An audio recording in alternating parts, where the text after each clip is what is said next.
हर पीर से जुमे अपना पसंदीदा शो न्यूज़ वाइज यूट्यूब पर देखने के लिए डॉन न्यूज़ के ऑफिशियल चैनल पर आएं और सब्सक्राइब करना मत भूलें, बेल आइकॉन को प्रेस करें।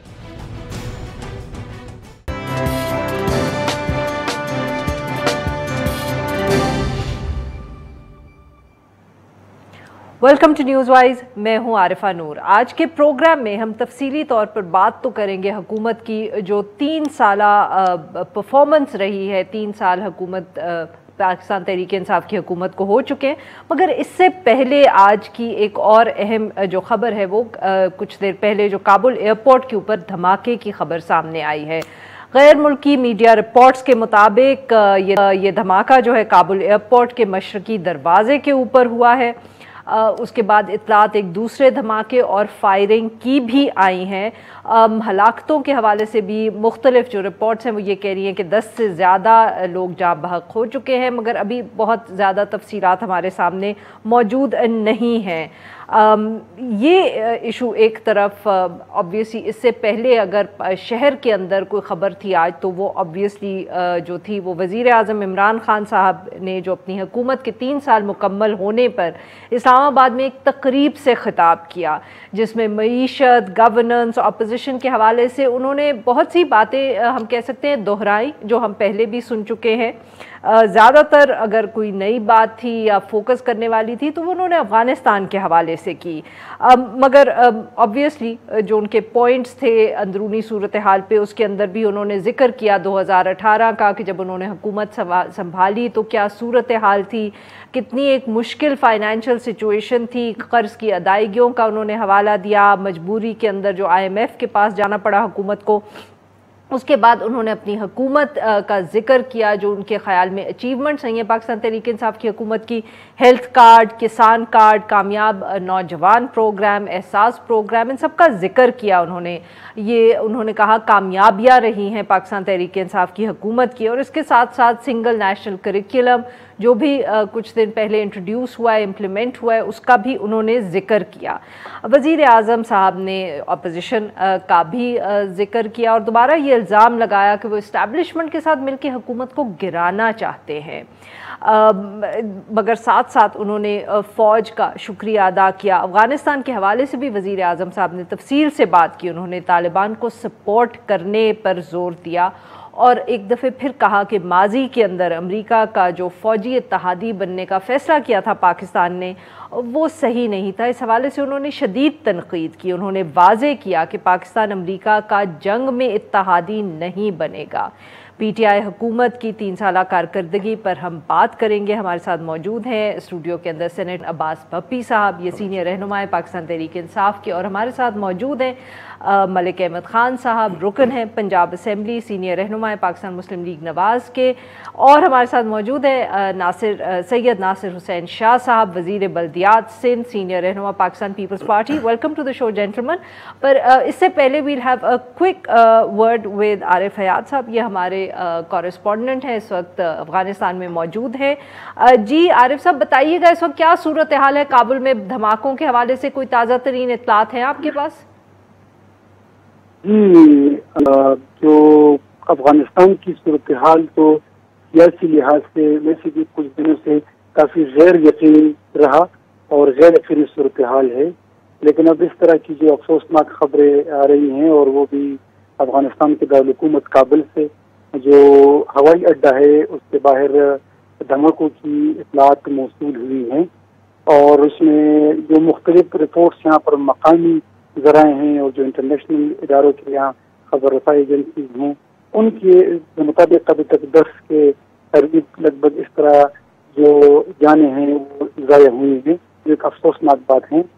और इस तरह 20 से ज़ायद अफराद जो हैं जिन जख्मी हुए हैं।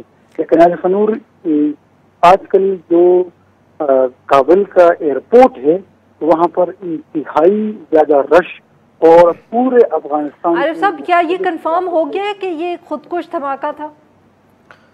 अभी तक जो इस्लामी इमारत यहाँ पर है उनके जो दाखिली उमूर का इदारा है उनकी तरफ से ऐसे कुछ ही कंफर्म इत्तलात नहीं आई हुई हैं, लेकिन हलाकतों का खदशा ज्यादा बयान किया जा रहा है और वो इसलिए बयान किया जा रहा है कि लोग काफी ज्यादा वहाँ पर हैं अभी तक तो उसके कुछ कन्फर्म इतलात नहीं है, लेकिन इस तरह की रिपोर्ट्स आ रही हैं कि हलाकतों का खदशा काफी ज्यादा हुआ होगा।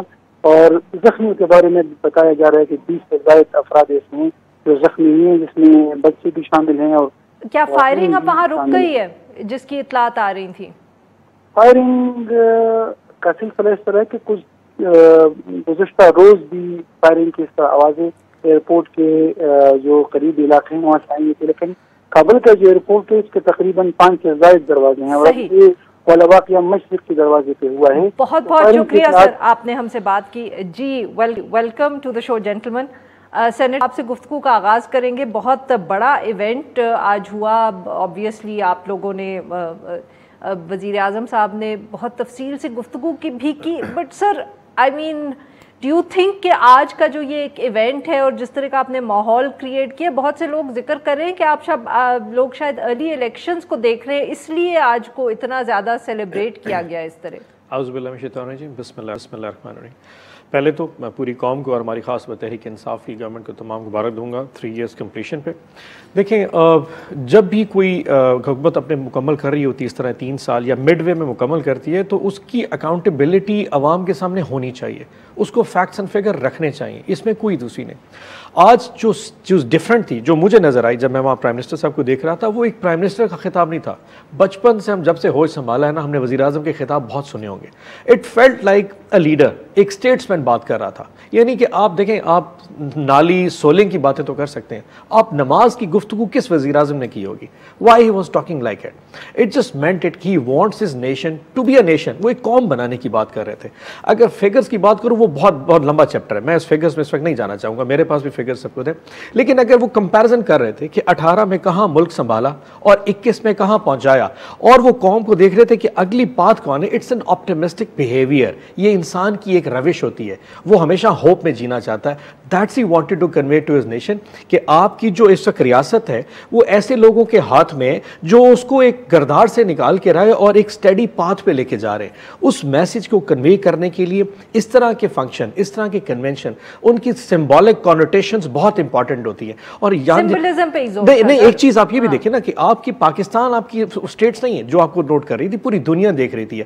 आपने अफगानिस्तान पे पॉलिसी पे डिस्कशन भी की, आपने वो मैसेज भी कन्वे किया, अमेरिकन वॉर के हवाले से बात भी की, खवातीन के जो हरासगी के हवाले से इश्यूज है उनको भी आपने हाईलाइट किया, इकॉनमी, एग्रीकल्चर, टूरिज्म। अब देखिए कौन सा ऐसा टॉपिक है जो प्राइम मिनिस्टर छोड़ा हो। अब उसको देखने का जरिया अपना अपना एंगल हो सकता है। कोई इसको इलेक्शन कैंपेन सोचेगा, हम अपनी उसको कारकर्दगी के हवाले से अवाम का एक मुकदमा लेके जा रहे थे कि देखिए असेस कीजिए, और अगर कोई कमी पेशी है उन फ्लॉज को आइडेंटिफाई कीजिए ताकि अगले 2 साल में उनको भी कवर अप कर सके। That's the way it was supposed to be like. अब यही तो फ्लॉज हम पूछेंगे। क्यों नासिर साहब, आपके ख्याल में कारकर्दगी पाकिस्तान तहरीक इंसाफ की ऐसी थी कि आज वो इतना बड़ा फंक्शन कर लेते उसके ऊपर, और वो कौम के सामने, जैसे सेनेटर साहब कह रहे हैं, रखने की जरूरत थी कि क्या कुछ अचीव किया, path to progress and stability? बिस्मिल्लाहिर्रहमानिर्रहीम, अल्लाहुम्मा सल्ली अला मुहम्मद व आले मुहम्मद। देखें, ओन अब्बास मेरे लिए इंतहाई काबिल एहतराम है और ज़ाहिर है उनकी ज़िम्मेदारी है, वो अपनी पार्टी को डिफेंड करेंगे, बात करेंगे। लेकिन जिस ढिठाई से आज ये प्रोग्राम किया गया और जिस तरह इन्होंने वहाँ पे क्लेम कर रहे थे कि हमने क्या कर दिया, जो ये तबाही सरकार ने पाकिस्तान का हाल कर दिया है इन 3 सालों में, और जितने ये क्लेम करते हैं और जितनी बातें करते हैं, आप ये पाकिस्तान के किसी एक आम आदमी से पूछें कि आज वो क्या आराम से 2 वक्त की रोटी खा सकता है? जितनी इनकी इतनी ज़्यादा चीज़ें बेहतर हुई हैं।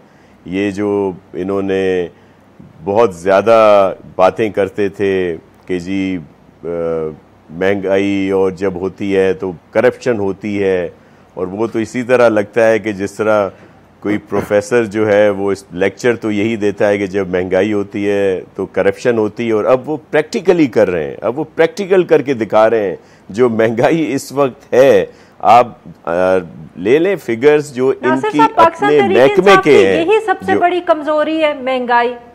This is their biggest failure you would say sir. मैं देखें, ये वो इसलिए कि महंगाई का असर आम आदमी पर होता है। अगर हुकूमत कोई कहे कि जी मैंने बहुत कुछ कर लिया, बड़े ये क्लेम करते हैं रिजर्व्स के कि जी हमारे पास फॉरेन रिजर्व्स बहुत हैं। आप निकाल लें ज़रा, वो 22 बिलियन की बात करते हैं, उससे ज़्यादा के कर्जे हैं जो मुख्तलिफ, और वो इमदाद है जो मिली है मुख्तलिफ ममालिक से, वो सारा एक इनके अपने ही रहते हैं। अगर इतनी ही इनकी पॉलिसीज अच्छी, ये आए दिन सब चेंज क्यों होते हैं? अभी हालिया दिनों में इन्होंने फिर चेंजिंग कर दी, उसमें दीगर चीज़ों में। हर फोरम पे आप आरफा साहिबा, आप बहुत इदराक रखती हैं बहुत सारी चीज़ों का, मुझे बताएं किसी एक चीज़ में इन्होंने बेहतरी लाए हों, सिवाय बातें करने में, झूठ बोलने में इनका कोई मुकाबला नहीं कर सकता। खास तौर पर मैं और मलिक अहमद खान साहब तो बिल्कुल भी नहीं कर सकते। जी हाँ सर, यही बात मलिक साहब के पास लेके जाते। मलिक साहब, अब लगता है ऑपोजिशन के पास सर महंगाई के अलावा ना कोई और चीज़ नहीं है। एंड ठीक है, महंगाई एक बहुत बड़ा इशू है, बट सर क्या इलेक्शन में ऑपोजिशन जा सकती है सिर्फ एक महंगाई के इशू को लेके?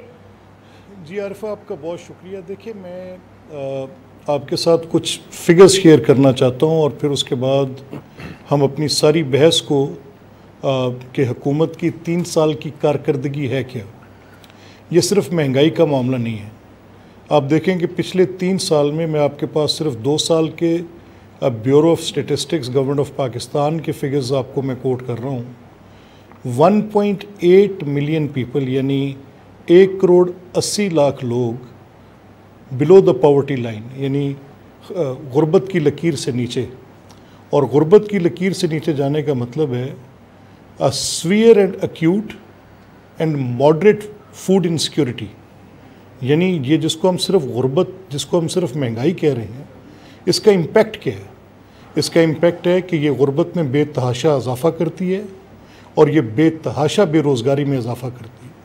क्या कोई एक ऐसी कौम तस्वर की जा सकती है कि जिसके 2 सालों में, इसमें भी हम तीसरे साल का फिगर कोट नहीं कर रहे, उसकी अभी डाटा रिपोर्ट नहीं हुई, और वो जब होगी तो फिर तो एक होशरुबा नंबर होगा जो कि बिल्कुल इस वक्त ग्राउंड रियलिटी और एक डिस्कनेक्ट और divorce from the exact situation जो कि ग्राउंड पे है, उससे जो आज के हुक्मरान हैं, वो जो नीरू बांसुरी बजा रहे हैं, इनका आपस के अंदर फ़र्क कितना है ये आपको सिर्फ पता चलेगा।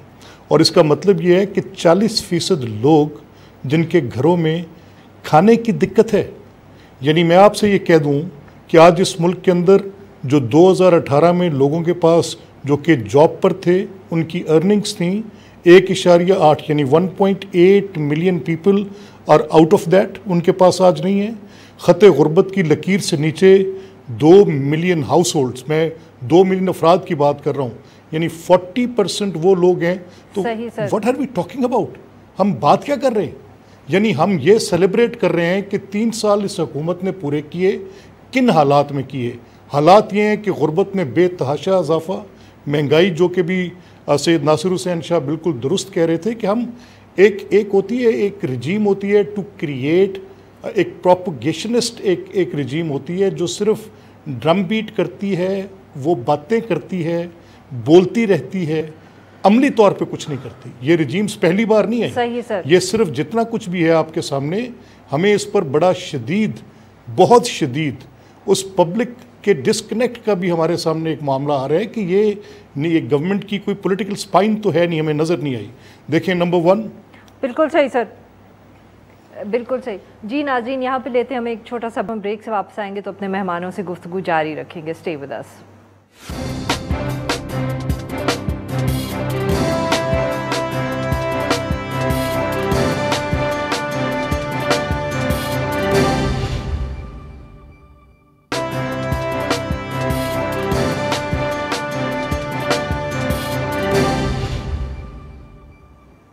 वेलकम बैक नाज़रीन। हम गुफ्तगू कर रहे हैं जो 3 साल कारकर्दगी रही है पाकिस्तान तहरीक इंसाफ की हुकूमत की, और इसी हवाले से जो आज एक इवेंट भी हुआ इस्लामाबाद में। सेनेटर साहब, बहुत सी बातें तो अपोजिशन के जो हमारे साथ रहनुमाएं उन्होंने की, बट सर उससे पहले एक सवाल मैं भी पूछना चाहूँगी। आप लोग जब आए थे खैबर पख्तूनख्वा को दोबारा जीत के सेंटर में, तो आप लोगों का जो एजेंडा था, जो जिसके ऊपर आप लोगों ने हमें पता नहीं कितने साल लेक्चर दिया, पुलिस रिफॉर्म, लोकल गवर्नमेंट और हेल्थ रिफॉर्म। पुलिस रिफॉर्म और लोकल गवर्नमेंट पे जितना पंजाब के अंदर आप लोगों ने डिले किया है, आप बताएं कि आप कैसे अब पाकिस्तान मुस्लिम लीग नवाज या पीपीपी पे तनकीद कर सकते हैं? योर रिकॉर्ड और local government is just as bad sir. एक चीज याद रखिएगा बीबी, रिफॉर्म्स की पॉलिसी कभी भी आपको ओवरनाइट नजर नहीं आएगी। केपी में नजर आई नहीं, मैं आपको केपी में नजर आई। 5 साल बीबी, 5 साल लगे। हम 13 में गवर्नमेंट है, हमने 17 में आके रिफॉर्म्स मुकम्मल किए थे। देखिए, सड़कें रात को बन सकती हैं, नालियां बन सकती हैं, आपकी पुलें बन सकती हैं। रिफॉर्म्स जब कौम को किया जाता ना, इट्स एन ऑनगोइंग प्रोसेस जो 10-10 साल तक चलता होता है। यू डोंट एक्सपेक्ट कि पाकिस्तान में लॉ रिफॉर्म्स भी हो जाएंगे, इलेक्शन रिफॉर्म्स भी हो जाएंगे, जुडिशल रिफॉर्म भी होंगे, पुलिस रिफॉर्म। हमने क्या क्या करना था, ट्रस्ट मी, जब हुकूमत संभाली, जैसे कि मेरे दोनों ऑनरेबल कुलीग कह रहे थे, महंगाई का रोना तो सब रोते हैं। आज तक किसी ने यह बताया, मैं सिर्फ शाह साहब से पूछ लेता हूं, क्या महंगाई फेडरल गवर्नमेंट का चैप्टर है? आटा अगर महंगा होता है तो क्या फेडरल गवर्नमेंट रिस्पॉन्सिबल? गंदम सिंध में पैदा नहीं होती, फ्लोर मिले वहां पे सिंध में मौजूद नहीं है, गन्ना वहां पे पैदा नहीं होता, तो क्या शुगर मिले जरदारी साहब के तमाम दोस्तों की मौजूद नहीं है? काम कर रहे ना, सस्ती क्यों नहीं करते? वाई डू दे आटा और चीनी के लिए फेडरल गवर्नमेंट को ब्लेम क्यों किया जाता है? बिकॉज दे वांट कि इनका माइंडसेट ये है कि एक महंगाई के एलिमेंट के ऊपर ये हमारी थ्रेशिंग करें। वरना मैं सिर्फ कंपैरिजन देना शुरू करूं ना, अगर आप जनरली एक फीड करें, रिफॉर्म्स क्या होते हैं? रिफॉर्म्स ये है कि फॉर एग्जाम्पल मैं प्राइम मिनिस्टर ऑफिस का खर्चा बताता हूं, and this is for the record, just remember that, इसलिए बता रहा हूं ना, आप अंडरस्टैंड करें चीजें क्या है। आज प्राइम मिनिस्टर साहब आए और कहें जी 5.5 अरब का, अगर फॉर एग्जाम्पल मैं टोटल एग्जैक्ट फिगर कोट करता हूं, 3.6 अरब का खर्चा होता था जरदारी साहब का अपना, प्रेसिडेंट हाउस का और उनके कैंप ऑफिस का। 4.3 अरब का खर्चा था नवाज शरीफ साहब का अपना और रायवेंट के घर का। हमने स्टार्ट किया आज 380, उन्होंने 4 कैंप ऑफिसेस रखे हैं। तो उनके खर्चा तो चेक करें, he stands eight 470 million of all the expenses. आज 380 मिलियन के ऊपर प्राइम मिनिस्टर ऑफिस। मेरा पॉइंट समझने की कोशिश कीजिए, जिस माइंडसेट से ये चाह रहे हैं ना कि कौम को जस्ट लाइन में, हम उस कौम पे, we are here to build a nation. Malik साहब, डू यू थिंक कि ये काफी अचीवमेंट है कि उन्होंने खर्चे बड़े कम करनी है उसी पीएम हाउस के, प्रेसिडेंट हाउस के और सीएम हाउस के, जिस पे ऑफ कोर्स आप लोग तो थे, आप लोगों ने बड़े बढ़ाए हुए थे? अरफा, देखिए दिक्कत भी यही है, ऑन मेरे बड़े मोहतरम भाई हैं। सर, आप सारे एक तो हर जुमले को शुरू करते हैं, जब आप तो कहते हैं दोस्त बड़े अच्छे, कोई नहीं नाराज होगा। मुझे इसलिए कहना पड़ा क्योंकि मैंने थोड़ी सी एक तकलीफ देने वाली बात कहनी है इनसे। वो मैंने इसलिए कहना है कि देखिए एक अंडरलाइन कंफ्यूजन है। वो अंडरलाइन कंफ्यूजन क्या है कि अगर आप ऑस्टेरिटी की बात कर रही हैं तो austerity does not mean reforms. Reforms मुझे आपसे ये चाहिए थी जो आपने प्लेज की थी पुलिस रिफॉर्म्स की, फॉर एग्जांपल, यानी आप क्रिमिनल जस्टिस सिस्टम की बात कर रही हैं, तो क्रिमिनल जस्टिस सिस्टम पे हमने तो ए से बी होते नहीं देखा, और जो इनके स्टार प्लेयर थे नासिर खान दुरानी, जो उनकी पोजीशन थी जब उनको रिफॉर्म कमीशन का चेयरमैन बनाया गया तो ही रिज़ाइन फ्रॉम दैट, और उन्होंने जाते हुए जो स्टेटमेंट किया वो भी आपके सामने है। इसी तरह डॉक्टर इशरत हुसैन साहब की जब बात आई, उन्होंने एक रिफॉर्म्स के लिए एक सिविल एडमिनिस्ट्रेटिव सर्विसेज के रिफॉर्म्स की बात की, गवर्नेंस के रिफॉर्म्स की बात थी। तो ये असल में जो एक अंडरलाइन कन्फ्यूजन है वो गालिबन पीटीआई के बिल्कुल it is just crunching it out, खा रही है उसको बिल्कुल, क्योंकि बात कोई होती है, कर कोई देते हैं। शायद कंसंट्रेशन स्पैन्स के भी इश्यूज़ हैं कि कितनी देर तक किसी बात को समझा जा सकता है। अगर रिफॉर्म्स आप ये समझती हैं कि आपने केपी में जो आपने लोकल गवर्नमेंट्स की बात की, लोकल गवर्नमेंट्स का ये एक ऐसा अनोखा वाक़या जिसको सुप्रीम कोर्ट ने अल्ट्रा वायरीज डिक्लेयर किया, यानी आपने मेरे एक कॉन्स्टिट्यूशनली मैंडेटेड टर्म को सिर्फ इसलिए ख़त्म कर दिया कि आपकी पॉलिटिकल ओपोनेंट पार्टी वहाँ पर उसकी पोजीशंस थी 35 डिस्ट्रिक्ट्स। तो अगर आपकी अप्रोच ये होगी, यानी आप डिसेंट को इतना बर्दाश्त करते होंगे, तो आप कौन से रिफॉर्म की बात करेंगे? फिर आप अकाउंटेबिलिटी की गार में मुझे सिर्फ 1 सेकंड दे देंगे। अगर आज प्राइम मिनिस्टर तकरीर करते हैं, ये कोई और बंदा बात करके दिखाए मुझे किसी और पार्टी का, नासिर शाह साहब की पार्टी से या मेरी जमात से, जो इतना डायरेक्टली कहे कि इस्टेब्लिशमेंट के साथ मिलके किसी और हुकूमत को गिराने की, वो तो उसको भी अभी विद इन फ्यू मिनट्स उसको ट्रेटर डिक्लेयर कर दिया जाएगा। ये सिर्फ तमगा इम्तियाज सिर्फ इमरान खान के पास है। वो चाहे बहसीयत वज़ीर आज़म करें, चाहे वो बतौर वज़ीर आज़म ना करें, वो जो मर्जी कह लें, ही इज़ अनटचेबल। आज के दिन तक तो अनटचेबल हैं। लेकिन सवाल ये है कि इस सारे झगड़े में ये सारी बहस जिस तरह की खुली हुई है, इसके नतीजे में ये बुनियादी प्रिंसिपल्स की उखाड़ पिछाड़ तो ना करें। अब अगर हमें रिफॉर्म कर बताएं कौन सी रिफॉर्म, किस जगह की रिफॉर्म? सर नासिर साहब, वही बात फिर आ जाती है सर कि इतनी कमज़ोरियां पाकिस्तान तहरीक इंसाफ की, इतनी उनसे गलतियां हुई या उन्होंने डिलीवर इतनी चीज़ों पे नहीं किया, और फिर भी आप अपोजिशन की कमज़ोरी थी सर कि आप लोग तो इसको कैपिटलाइज भी नहीं कर सके। अभी भी अगर खड़ी है एक जमात, हर तरफ जो नज़र आ रही है, बात करी है, वो पाकिस्तान तहरीक इंसाफ ही है। पीडीएम जो थी वो आपके सामने है, आप लोग जो है पंजाब को छोड़ के बैठे हुए हैं, वो जो पंजाब वाले हैं उनकी अपनी नहीं लड़ाइयाँ और रोने धोने ख़त्म हो रहे हैं। सर अपोजिशन का तो अब ज़्यादा कसूर हमें नज़र आता है। जी, अपोजिशन अपना रोल अदा कर रही है, और जिस तरह अभी लोगों में इनकी सारी बातें आ रही हैं वो अपोजिशन ही ला रही है। और रही बात जो इनकी, आपने बड़ा अच्छा इनसे शुरू में क्वेश्चन किया था बल्दियाती इलेक्शंस का, रिफॉर्म्स का, जिसके लिए मेरे मोहतरम कह रहे थे कि इन्होंने बड़ी रिफॉर्म्स लाए हैं। वो रिफॉर्म्स किधर हैं? अगर कहीं पे टेन्योर पूरा हुआ है बल्दियाती इलेक्टेड लोगों का तो सिर्फ सिंध में हुआ। पंजाब में तो 2 साल रहते थे, इन्होंने घर भेज दिया। सुप्रीम कोर्ट के अहकामात के बावजूद वहाँ कुछ नहीं किया जा रहा है। क्या केपी में है इलेक्टेड लोग? वहाँ पे तो इनका तसलसल आ रहा है, वहाँ कोई इलेक्शन नहीं है। बलूचिस्तान में है? बिल्कुल नहीं है। ये सिर्फ बातों के चैंपियन है, गुफ्तार के ये गुलू बट हैं। इनकी बातें सुन ले, मैं ये ऑन भाई को नहीं कह रहा, लेकिन इनके सारे जो लोग हैं, इनकी बातें आप इनसे पूछेंगे कुछ, इनका तो मसला ये है कि बड़ा तवील सफर था इनका जो राय गांव निकला। पीटीआई का काफिला उल्टी तरफ ही रवा निकला। मतलब जो जो बातें इन्होंने की, किसी एक पर अमल नहीं किया। कोई एक बात बता दें, हर बात पे यू टर्न, कोई बात पे कायम नहीं रहते।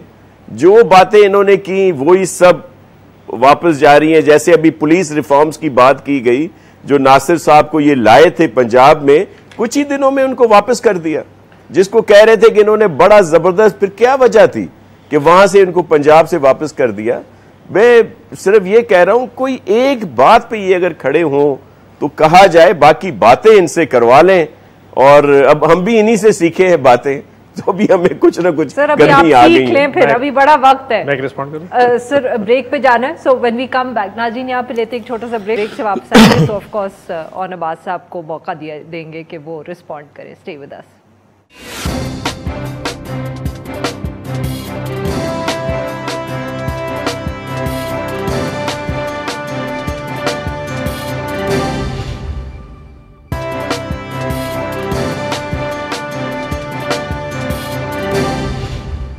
बैक नाज़रीन, हम गुफ्तगू कर रहे हैं अपने मेहमानों से और हम बात करें पाकिस्तान तहरीक इंसाफ के 3 साल के हवाले से जो आज तकरीब हुई। जी सेनेटर साहब, बहुत शिकायत थी आपकी भाई लोगों से। जी, मैं थोड़ा सा अर्ज पहले कर दूं, पीछे रिस्पॉन्ड। मेरे दोनों ऑनरेबल कुलीग सीनियर्स ने कहा कि जी शायद हम जो है ना वो हमारी परफॉर्मेंस हिसाब से नहीं है। मैं एक और चैलेंज करके देखता हूँ, अगर सारी ऑपोजिशन इतनी ही समझती है कि जी पब्लिक हमारे साथ नहीं है, हमें ओवरथ्रो करके दिखाए ना। पब्लिक सपोर्ट चाहिए ना। इनका हालात ये है कि एक जलसा करने की पोजीशन नहीं है। यू नो पब्लिक, हम गवर्नमेंट बैठे ना, मैं आपको ये भी कह सकता हूँ कि प्राइम मिनिस्टर साहब ऐलान करें ना कि मैंने फलानी ने जलसा करना, जलसे अमूमन पटवारियों से कराए जाते हैं। हमें आज भी अपने आप पे इतना यकीन है कि अवाम की ताकत आज भी हमारे साथ है। ये अभी जलसा करने जा रहे हैं ना, if they are going to do it Karachi में, अगर करते हैं आपको अंदाजा हो जाएगा कहां कहां से वैगने भर के लाई जाएंगी। पब्लिक सपोर्ट इनके साथ नहीं है। सी बात है, क्लेम्स करने से, रात को टॉक शोज में बैठ के हम पे तनकीद करने से ऐसा नहीं होगा। आज का किसान भी, पाकिस्तान का किसान जिसको सबसे ज्यादा वो समझा जाता है ना कि शायद उसको विजडम नहीं है, आज वो भी वाइज हो चुका है। वो पाकिस्तान में समझ सकता है कि कौन शख्स इस मट्टी से प्यार करता है। You know, thinking in Islamabad कि मुल्तान या सखर या जैकबाबाद या बदीन में क्या होगा, it is very difficult to understand. हाँ, जब उसको किसान को गंदम की कीमत पूरी मिल जाएगी 1800, या उसको शुगर के इनके गन्ने के पैसे 300 रुपए मन मिलेगा, या मकाई 1300 में, या चावल 2200 में मिलेगा, वो खुद ब खुद इस चीज पे सोचेगा। That's what I'm telling you, हमारी स्ट्रैटेजी भी, हम रूरल एरियाज में जा रहे हैं। देखिए स्ट्रैटेजी सब है, सोशल वेलफेयर सिस्टम अपनी जगह पे, आगे भी मैं एक जनरली बात कर रहा हूं। मैंने पंजाब के अंदर भी आगे, everywhere in Sindh and everywhere. Health card हम सिर्फ पंजाब में ला सकते हैं। सिंध की आवाम इनकी वजह से शायद हेल्थ कार्ड से मुस्तफीद ना हो सके। अगर पंजाबी में इस पर 10 लाख का इलाज हो रहा है, इनकी वजह से शायद ना हो सके। दैट्स हमारे बियॉन्ड में नहीं है। बट यस, जो चीज हमारे बस में, है वो हम पहुंचाएंगे उनकी जगह पे। ट्रस्ट मी, मैं फिगर्स अगर लेनी शुरू करूं, मेरे दोनों ऑनरेबल कुलीग्स रिफ्यूट नहीं कर सकते। आज तक किसी ने डैम्स बनाए? 10 डैम इस वक्त चल रहे हैं। मैं इस तरह की 10 चीजें ऐसी बता सकता हूं जो कम से कम जो मेरे प्रीवियस लीडरशिप है वो सोच ही नहीं, they can't even envision that part of it. Nasir साहब वो कह रहे हैं कि हम सिंध में भी आ रहे हैं, वैसे भी बिलावल साहब भी जिक्र करते रहते हैं कि बस जल्दी इलेक्शन की तैयारी कर लो। Do you guys know something that we don't? आपको कुछ पता है सर? क्या वो आ भी रहे हैं, सिंध में भी आ रहे हैं और साथ में अभी इलेक्शन भी हो रहा है? जी, हम तो हमेशा इनको वेलकम करते हैं कि खान साहब हमारे प्राइम मिनिस्टर हैं, ये सूबा भी उसी पाकिस्तान में है जिसके वो प्राइम मिनिस्टर हैं, वो आए। सिर्फ एक गुजारिश करते हैं कि सिर्फ ऐलानात ना करें, उन पर अगर ऐलान करते हैं तो अमल भी कर दें। अभी ऑन साहब कह रहे थे, किसानों की बात कर रहे थे। यार मैं क्या इस पे कमिट करूं कि किसान जिनके लिए अभी ये गंदम की बात कर रहे थे, फिर इन्होंने कहा कि ये फेडरल गवर्नमेंट का वो मैंडेट नहीं है। अगर आटा या गंदम चीनी महंगी हो सिर्फ सिंध में तो हमारा कसूर है। अगर वो कोयटा में भी यही हाल हो, लाहौर में ये हाल हो, पसरूर में हो, केपी में हो, दीगर जगहों पे है, तो किसका कसूर है? क्या वहां पे जो सूबाई हुकूमतें हैं वो किसी और की हैं? ये फेडरल गवर्नमेंट का है सीधा सीधा। अभी गंदम को देख लें, सिंध ने सिर्फ उनकी अपने किसानों को जो काश्तकार हैं उनकी बेहतरी के लिए उसकी कीमत मुकर्रर की 2000, इन्होंने की 1800। अब क्या किया है कि इंपोर्ट किया जा रहा है और इंपोर्ट महंगे दामों में किया जा रहा है। क्या ये अपने लोगों को नहीं फायदा दिया जा सकता था? और जो इंपोर्ट हो रही है गंदम वो नाकिस गंदम है, वो उसको जब तक मिक्सिंग नहीं करते यहाँ वाली गंदम से वो खाई नहीं जा सकती। तो ये इनकी पॉलिसीज है। मुझे बताएं इनकी कौन सी ये दीगर जो इजनास हैं जो काश्तकारों की हैं, जब वो फसल उतरने वाली होती है उस वक्त ये उनको इंपोर्ट करते हैं। उनको कीमतें क्या मिलती हैं? चीनी वालों का आप देख लें, ये स्कैंडल चीनी के गंदम के ये कब है? और फिर ये सिर्फ इनको तस्करे कुछ आते हैं, ज़बानी रटे लगे हुए हैं कि जी इसकी फ्लोर मिले, उसकी जी ये शुगर मिले। तो ये इनसे काम नहीं चलेगा। कोई पॉलिसी दें, कोई बेहतर वो दें जिससे किसानों की बेहतरी आए। मलिक साहब, क्या सचमुच पंजाब में ये लोग चाह रहे हैं ऐसी जगहों पे, रूरल एरियाज में जहां एग्रीकल्चरल काश्तकार ज्यादा है? सेनेटर साहब साउंड वेरी कॉन्फिडेंट। मेरा ये ख्याल है कि कुछ चीज़ों को हकाइक के पैमाने पे भी परखना चाहिए। अच्छा, ये जो आज अभी आपसे भी ऑन बात कर रहे थे कि गंदम के काश्तकार को एक बड़ी सपोर्ट प्राइस 1800 रुपए की, तो उसमें एक हमारा जो नुक्ता था वो ग्रोअर वर्सेस कंज्यूमर की बहस थी। यानी अगर आपने 1800 रुपया एक सपोर्ट प्राइस मुकर्रर की है तो कितने काश्तकार हैं जो कि गंदम को काश्त करते हैं और कितने कंज्यूमर्स हैं जो कि जिनका इनकम ब्रैकेट जो है वो 15 से 20 हज़ार के करीब है। मैं ख़ुद एक ग्रोअर हूँ और जो 1800 सपोर्ट प्राइस थी, या तो गवर्नमेंट की पॉलिसी वीट की ये होती कि वो 1800 पे गवर्नमेंट प्रिक्योर करके इंश्योर करती कि ना आटा महंगा हुआ और ना गंदम महंगी हुई। मार्केट में तो गंदम 3-3 हज़ार रुपये की और वो भी नापेद, किसी को मिली नहीं कहीं से, और वहाँ पर इसकी एक मसनूई किल्लत पैदा की गई। और जो भी सैयद नासिर हुसैन शाह कह रहे हैं कि बाद में उसको इंपोर्ट किया गया, वो सिर्फ इसीलिए किया गया कि उसकी एक मसनूई किल्लत की बायस एक गवर्नमेंट की वो जो वीट पॉलिसी थी वो उसका सबब बनी, जिसकी एडमिशन सैयद फ़ख्र इमाम ने की 2019-20 के मौके पे कौमी असम्बली में खड़े होके। और अभी रिसेंट पास्ट में कुछ दिन पहले प्राइम मिनिस्टर ने किसी अपने एड्रेस में जो वो बेशुमार खुतबात इमरानिया जारी करते हैं, उनमें से एक में कहा कि जी हम ये एडमिट करते हैं कि हमारी वीट पॉलिसी और हमारी शुगर पॉलिसी में कहीं फ्लॉज थे और वहाँ पर हमसे कोताही हुई, लेकिन we haven't seen a single head जिसको काउंट किया जाता कि ये उसको जज़ा सज़ा की गई जिसने वीट की पॉलिसी में ये नुक्स डाला था।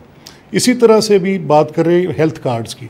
देखिए, हेल्थ कार्ड देने का मतलब ये नहीं है कि आप पंजाब के 36 अजला के तुल अर्ज़ में हॉस्पिटल्स के अंदर दवाइयाँ बंद कर दें।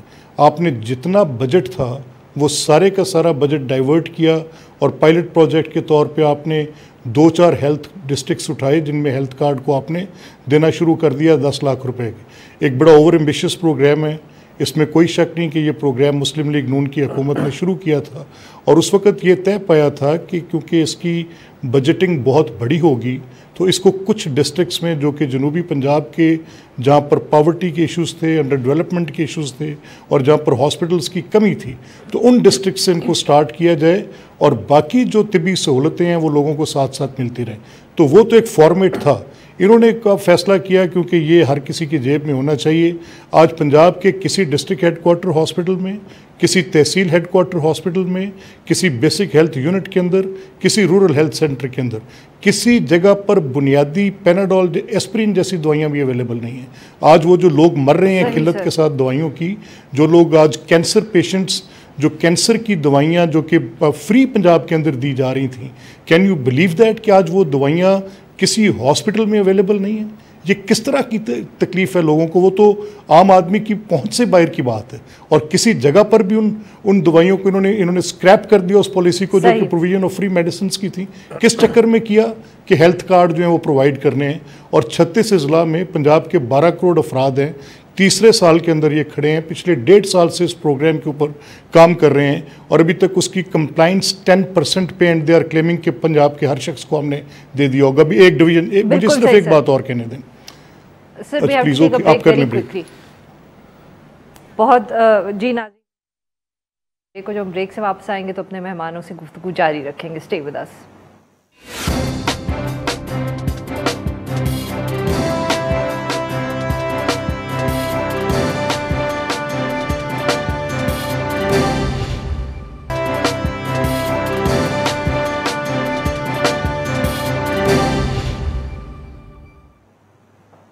वेलकम बैक नाज़रीन। हम गुफ्तगू करें पाकिस्तान तहरीक इंसाफ की 3 साला कारकर्दगी के हवाले से। जी ब्रेक पे जाने से पहले मलिक साहब वेरी क्विकली सर, आखिरी सेगमेंट है, वक्त बड़ा कम है, आप अपनी बात मुकम्मल कर लें। इसी कॉन्टेक्स्ट में जो मैंने आपसे ये सपोर्ट प्राइस गंदम और हेल्थ पे जो आपसे बात की, तीसरी फॉर एग्जांपल जैसे एक बड़ी आज अलार्मिंग बात है कि जिना हॉस्पिटल में there was list, Jinnah hospital Lahore की मैं बात कर रहा हूँ, there was list of patients जो कि वहाँ पे जिनको फ्री केमोथेरेपी प्रोवाइड की जाती थी। यकायक हुकूमत ने वो फैसला किया कि बंद कर दी जाएगी। अब वो पेशेंट्स जो कि ऑलरेडी वहाँ पे अंडर ट्रीटमेंट, आपको पता है कि ऑन गोइंग प्रोसेस होता है, this is question of life and death, it has been stopped क्योंकि बाकी सारा बजट ड्रेन कर लिया। अब वो जो एक शख्स आज इस एक नतीजे में केमोथेरेपी के प्रोसेस से फारिग कर दिया गया, तो हम किसके हाथ पे उसका लहू तलाश करेंगे? क्या हम इमरान खान की इस एक ओवर एम्बिशियस कैंपेन पे पहुंचेंगे आके, या हम हेल्थ वालों से कहते हैं जी all budget has been shifted to that? तो क्या इसके नतीजे होंगे, आप मुझे बताएं please. Is this a policy? बिल्कुल सही sir, we run out of time. Sir senator साहब वेरी क्विकली, अब बिकॉज आखिरी सेगमेंट है, ये बताइएगा चले आपके ख्याल में बहुत कामयाबियां रही, कोई गलती भी हुई आपकी हुकूमत से, आपकी नाकामी कोई है आफ्टर 3 इयर्स? आई थिंक कुछ चीज़ें हम हेड स्टार्ट तो लेने में थोड़ा ताख़ीर हुई, मतलब IMF से लोनिंग जो थी वो थोड़ा हम डिले गए, वो शुरू में चाहते तो इस वक्त तक हम इकोनॉमिक रिकवरीज में आ चुके होते, मतलब थोड़ा सा हमें टाइम लगा वो हेड स्टार्ट लेने में। आई थिंक इस वक्त हम ट्रैक के ऊपर हैं। वो जो स्लो स्टार्ट था वो शुरू में जो हमने लिया वो बाकी जो हेल्थ कार्ड की बात करें मलिक साहब, मैं थोड़ा सा क्लैरिफाई कर लूँ। देखें, अगर फॉर एग्जाम्पल 2018 से पीछे चले जाएं, नून लीग की गवर्नमेंट में अगर तमाम सरकारी हॉस्पिटल 36 अजला में इतने अच्छे काम कर रहे होते, तो एक आम शख्स जिसके पास हेल्थ कार्ड नहीं है, क्या उसकी तमाम बीमारियों का इलाज सरकारी DHQ में जहां एस्प्रिन और पैनाडोल इनके बकौल मौजूद है उसके सारे ट्रीटमेंट हो रहे थे? ऐसा भी नहीं था। ये पैरेलल सिस्टम चलता है। आपने हेल्थ सेक्टर को पब्लिक सेक्टर में भी डेवलप करना है, उसको इग्नोर नहीं करना, और प्राइवेट सेक्टर में हेल्थ कार्ड भी लाने हैं ताकि अगर उसका ऑपरेशन हो जाए, हर्निया का और भी कोई चीज हो जाए, तो वो उसके पास एक बैकअप ड्रॉप, वो जो बैकअप सिस्टम होना चाहिए, वो हमने हेल्थ कार्ड में डेवलप किया। कम से कम हमारी अच्छाइयों के ऊपर तनकीद करना छोड़ दें। एक गरीब आदमी को सोचें, वो हेल्थ कार्ड यकीन करें, उसके पास एक टिकट होता है कि अगर अल्लाह ना करे मुझे पास बीमारी हो जाए, मेरी वालदा, मेरी बीवी को कोई बीमारी होगी, मैं हेल्थ कार्ड में किसी प्राइवेट सेक्टर में जाके इलाज करा लूंगा। इसको तनकीद से छोड़ें। ये जैसे शौकत खानम पे तनकीद करते थे, अगर ये हेल्थ कार्ड पे करेंगे मुझे इनकी अच्छाइयों पे भी शक होना शुरू हो जाएगा। वेरी क्विकली नासिर साहब, सर आपके ख्याल में कोई एक कामयाबी पाकिस्तान तहरीक इंसाफ की आफ्टर 3 इयर्स, कोई अच्छा काम इन्होंने किया जो आप भी अप्रिशिएट करना चाहेंगे? दिल पे हाथ रखिए। एक तो जो बात मलिक अहमद खान साहब कह रहे थे वो हेल्थ कार्ड पर तनकीद नहीं कर रहे थे, वो ये कह रहे थे कि इस वक्त क्या हालात हैं। देखें, हेल्थ कार्ड अच्छी बात है, किया इन्होंने, लेकिन क्या जब तक मुकम्मल तौर पर हेल्थ कार्ड नहीं दे दिए जाते दवाइयाँ बंद कर दी जाएं?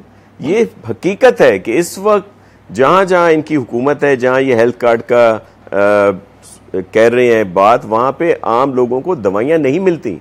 शुगर के पेशेंट हैं, कैंसर वाले हैं, SIUT में जो डायलिसिस होता है, दीगर चीजों पे इन्होंने बंद कर दिए हैं। वो उसको तब तक तो जारी रखें जब तक सबके पास ये कार्ड आ जाए, तो उन पर तनकीद कोई नहीं करेगा। अच्छी बात है ये जाते हैं, लेकिन हेल्थ सेक्टर में देखें अगर मुकम्मल तौर पर उस पर अमल होता है तो ठीक है, लेकिन क्या इस वक्त ये जो इस वक्त हालात हैं, जो हॉस्पिटल्स में जो आम दवाई जिसका भी ये खुद पैनाडोल और दूसरा जिक्र कर रहे हैं, वो तक नहीं है अवेलेबल, नहीं मिल रही वहां पे। आप पूछें मलिक साहब से या आपके नुमाइंदे होंगे डॉन के, हर जगह पे भेजें हॉस्पिटल्स में, जो छोटे हॉस्पिटल्स हैं, बड़े हैं, कि वहां के हालात क्या हैं। इस वक्त बहुत परेशान हैं लोग, लेकिन हेल्थ सेक्टर में पर भी तनकीद की जाती है। आप देखें कि जितना बेहतर हार्ट की डिजीज का इलाज होता है, लिवर ट्रांसप्लांटेशन सिंध में मुफ्त हो रही है, कैंसर का इलाज हो रहा है, दीगर बहुत सारी चीज़ों को हम लोग कैटर कर रहे हैं। उसके साथ साथ हमने अपने हॉस्पिटल्स में ये फैसिलिटीज़ बंद नहीं की कि हम कहें जी हम तो मुफ्त इलाज कर रहे हैं, अरबों रुपए हम खर्च कर रहे हैं और हम फिर ये आम लोगों को दवाई क्यों दें। वो अपनी जगह पे, लेकिन जो आम लोगों की ज़रूरत है, जिसने फौरी तौर पर रूरल हेल्थ सेंटर में जाना है, डिस्पेंसरी में जाना है, तालुका हेडक्वार्टर में जाना है, उसको तो ये चीजें जारी रहनी चाहिए ना। ये इनका कार्ड जो है सबसे बड़ा कार्ड, वो है सबर कार्ड, जिसको इन्होंने कोटेड किया हुआ है घबराना नहीं से। तो ये इस वक्त चल रहा है और उस पर ये काम कर रहे हैं।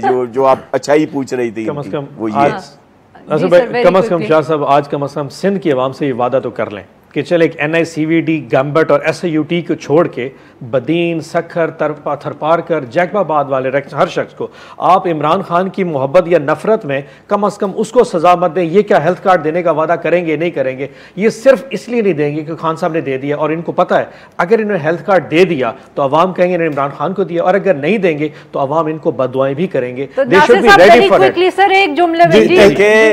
जहां का इन्होंने जिक्र किया है, सखर में बहुत ज्यादा वादा करें, हेल्थ फैसिलिटीज हैं, जैकबाबाद में जिम्स हैं, दीगर जगहों पे हेल्थ कार्ड। अच्छा सुन ले एक मिनट आरफा सुन ले, हेल्थ कार्ड अगर देना है तो खान साहब को किसी ने मना किया है?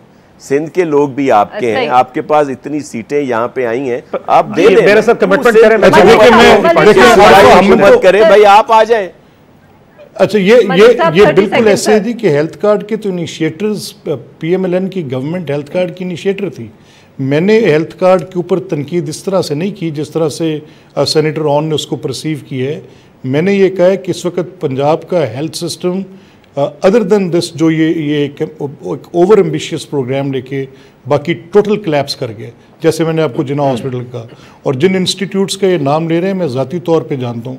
फॉर एग्जांपल अगर सिंध गवर्नमेंट कैंसर की नॉन इन्वेसिव ट्रीटमेंट कर रही है तो it is entering into robotic surgeries now. ये तो अगर सिंध कर रहे हैं, वो जो गम्बट की बात कर रहे हैं, डाउ की बात कर रहे हैं, ट्रस्ट में ये फैसिलिटीज़ तो पूरे साउथ एशिया में कहीं और नहीं आ रही।